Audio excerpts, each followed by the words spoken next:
Hi mga ka-pretty, sumakit kasi ang tiyan ni Binsoy ng isang gabi kaya dinikdikan ko na lang siya ng dahon ng bayabas. Yan lang ang nadali ko. Wala talaga akong maisipang panggamot sa tiyan niya. Ito lang katas ng bayabas.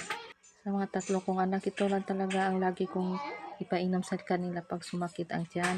Bali, pinipiga ko lang yung udlot ng bayabas at itong mga ka-pretty yan na napiga ko na siya, may konting katas pa pero pipigain ko pa yan. Tested na kasi ito sa akin na nasanay na rin ako pag sumakit ang tiyan ko at nagtatay ako. Ito lang ang inumin ko. Kainin ko talaga yung udlot ng bayabas. Pero sa mga anak ko ay pipigain ko lang para yung katas lang ang inumin nila.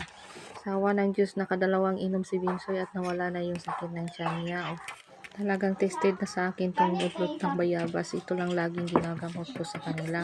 Pero lang kung may amoeba ang bata ay hindi ko talaga sila painumin ko sila dito pero haluan ko din ng gamot ng